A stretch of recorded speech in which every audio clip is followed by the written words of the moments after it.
You're watching TAG TV.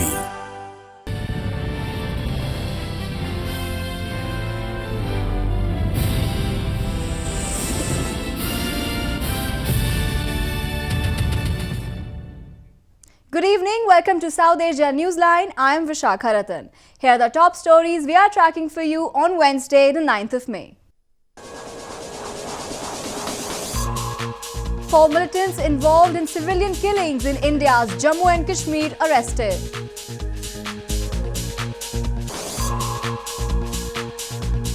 Pakistan cautions against rising temperatures following heat wave.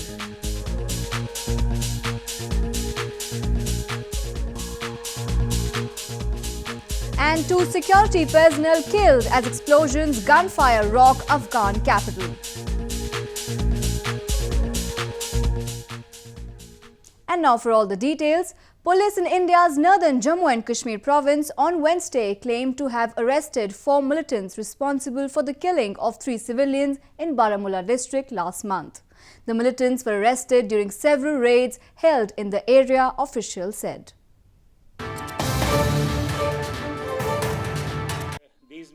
Police in India's Jammu and Kashmir province on Wednesday said it had arrested 4 militants and 6 overground workers during raids, thus solving a triple murder case in which 3 youths were gunned down by militants. Security officials claimed it was Pakistan-based Lashkar-e-Taiba behind the incident and other civilian killings in Baramulla district. A huge cache of arms and ammunition were also recovered from the possession of the arrested militants.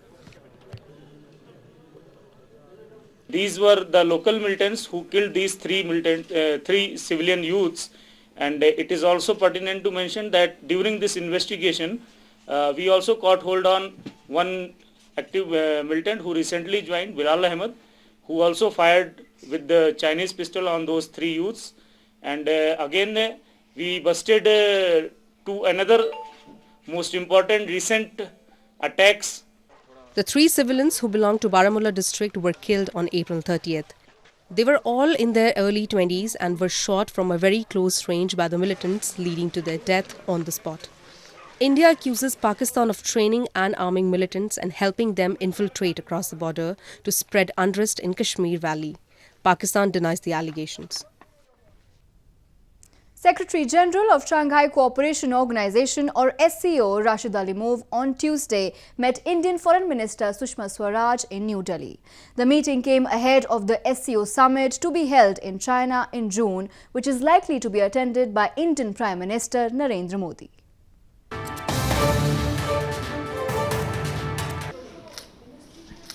Secretary General of Shanghai Cooperation Organization or SCO Rashid Alimov called on Indian Foreign Minister Sushma Swaraj and discussed wide range of issues in New Delhi on Tuesday.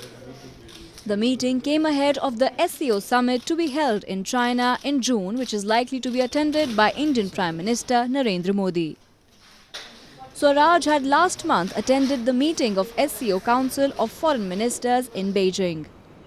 Later in the day, Alimov also met Indian Minister of Commerce and Industry and Civil Aviation Suresh Prabhu and discussed business cooperation between SCO members. However, details of the meeting were not immediately known.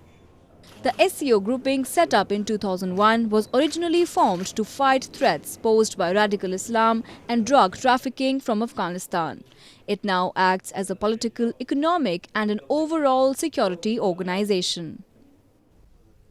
In news from Pakistan, Pakistan's Weather Department on Tuesday said it was keeping a watchful eye on any new development in the Arabian Sea after a heat wave gripped the southern port of city of Karachi last week. Although temperatures have lowered, residents are taking all measures to keep cool and protect themselves. Pakistan's Meteorological Office said on Tuesday it was monitoring weather patterns closely after a heat wave gripped the southern port city of Karachi last week. Temperatures in Karachi reached 111 Fahrenheit last Thursday after the weather department warned residents temperatures would rise. Although temperatures lowered by Tuesday this week, but residents remain cautious, with some trying to keep cool by sipping icy juices in the shade and covering their heads with wet cloths. 3 और 4 मई की बात कर रहा हूं कि हमारी अपर में भी गर्मी थी, नीचे सरफेस के ऊपर लो प्रेशर एरिया था जिसने हमारी सरफेस की विंड को डिस्कनेक्ट कर दिया, मुनक़ता कर दिया। सी ब्रीज कट ऑफ हो गई 2 दिन के लिए। तो टेम्परेचर जुमरात को 3 मई को 44 चला गया, अगले दिन 40 चला गया। और हमने जो फोरकास्ट की थी वो यही की थी कि तकरीबन ये समझ लीजिए कि जुम्मे को शदीद गर्मी पड़ी कराची में, उसको हमने हॉट डे डिक्लेयर किया था। Last week, 2 meteorological stations in Pakistan registered high record temperatures of more than 122 Fahrenheit, which is the first of this time of the year, according to UN Weather Agency. The World Meteorological Organization said on May 4th it expected weather events to become increasingly more extreme as a result of climate change.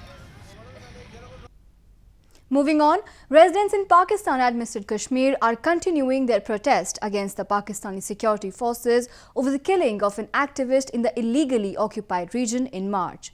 The activist was killed after police fired upon a peaceful march protesting against use of people as human shields during cross-border shelling.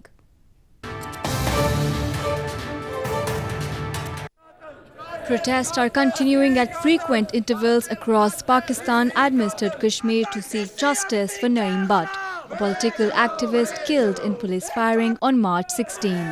The protesters, mostly traders, closed their shops and have been taking out protest rallies to demand the immediate action against the perpetrators of the crime.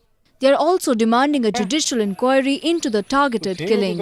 On March 16, thousands of people had joined a march against the Pakistani army to express solidarity with the people suffering from cross-border shelling. Activist Naeem Butt, who was shot by the police during the protest, was succumbed to his injuries in the hospital. Political activists have now launched a campaign to seek justice for Butt and have announced more protests against brutality by Pakistani army and police. In news from Afghanistan, the Independent Election Commission of Afghanistan on Tuesday said over 1.3 million people have registered to vote in the parliamentary and district council elections, which are scheduled to be held in October. The poll body has established over 1,000 voting registration centres across the country, with the majority inside school premises.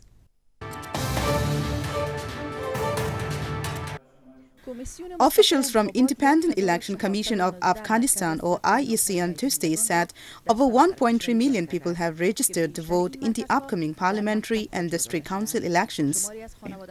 According to IEC, out of the 1.3 million, over 351,000 are women who have registered.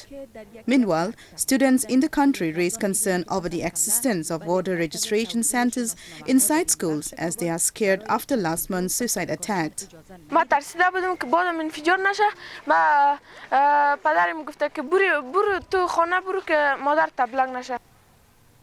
The IEC has established over 1,000 voting registration centers across the country, with a majority inside school premises. Reports indicate that many families in Kabul have been preventing their children from attending schools in the wake of last month's terror attack at an election-related facility which left scores of civilians dead. The poll body has scheduled parliamentary and district council elections on October 20. More on news from Afghanistan. At least 2 security personnel were killed and several wounded after gunmen set off at least 3 explosions and then battled security forces from buildings they occupied in Afghan capital Kabul on Wednesday. Interior Ministry officials said the first suicide bomber attacked a station in the western part of Kabul. There was sporadic gunfire after the blast as a cleanup operation was carried out. Following the first blast, 2 explosions occurred in Sher-e-Nau area in downtown Kabul. Officials said gunmen occupied a nearby building from which they were firing at security forces till last reports came in. A number of Afghan students recently graduated from an Indian university in northern hill town of Shimla and now hope to contribute towards economic, political and educational growth of the war-ravaged country. Many students from Afghanistan have passed from the university in the past, including former Afghan President Hamid Karzai. A group of students from Afghanistan recently got graduated from an Indian university in northern Himachal Pradesh province and hope to contribute towards economic, political and educational growth of their war-ravaged country. Reportedly, India sponsors over 1,000 scholarships and hosts over 16,000 Afghan students. The graduated students now wish to go back and help in the nation-building process and bring an end to decades of war in Afghanistan. I basically believe that the only tool that you can build a society for a better future is education. We got a lot of education, we got a lot of awarenesses here. Surely we will carry this education, this knowledge, this perspectives, these thoughts and ideologies to Afghanistan. You know better that it is 4 decades that there is war in my country. The most important thing is education. There is a quote, Socrates said that humans are similar, but the only difference is that education. Education makes people different from each other. Over a dozen students from Afghanistan have passed in various courses from Himachal Pradesh University earlier also. Former Afghan President Hamid Karzai was one of them as he got his degree in international relations and political science from the same university in 1983. Afghanistan has one of the world's lowest literacy rates, with only 3 in 10 adults able to read, according to the United Nations. 51 underprivileged couples tied the nuptial knot during a mass marriage ceremony in India's western Gujarat province recently.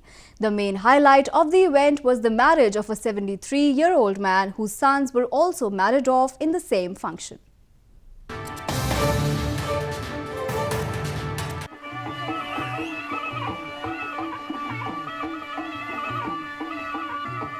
A mass marriage was recently organized for members of an underprivileged tribal community in a village in India's western Navsari district. The main highlight of the event, which saw 51 couples tie the nuptial knot, was the marriage of a 73-year-old man whose sons were also married off in the same function. The marriages were held according to Hindu rituals, after which the organizers gifted a number of basic commodities and kitchen essentials to the couples to begin their new life. जो समूह शादी का आयोजन किया, इसमें बहुत विशेष रूप से आकर्षित जो रहा वो ये रहा कि एक बाप जिसकी उम्र 73 इयर्स है और उसके साथ उसके दोनों बेटों की भी शादी एक ही छत के नीचे, एक ही मंडप के नीचे तीनों लोगों की शादी हुई.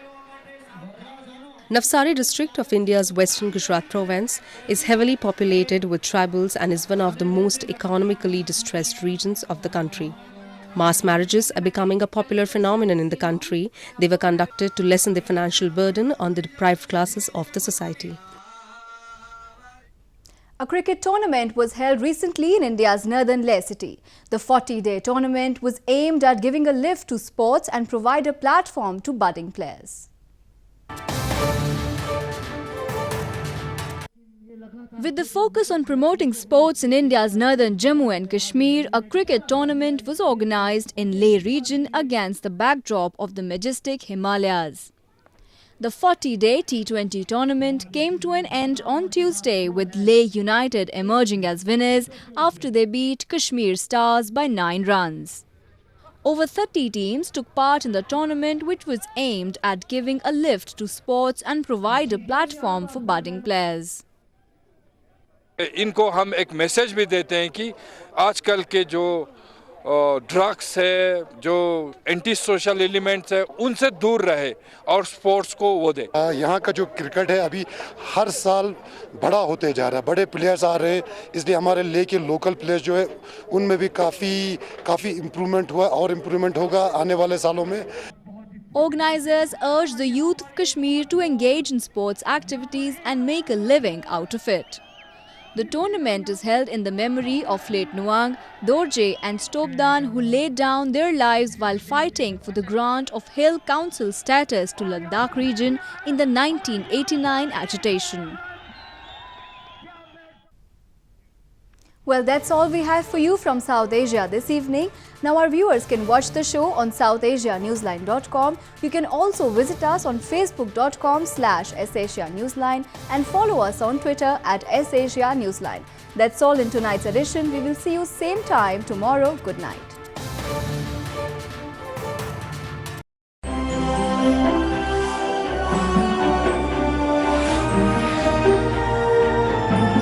You're watching DAC TV.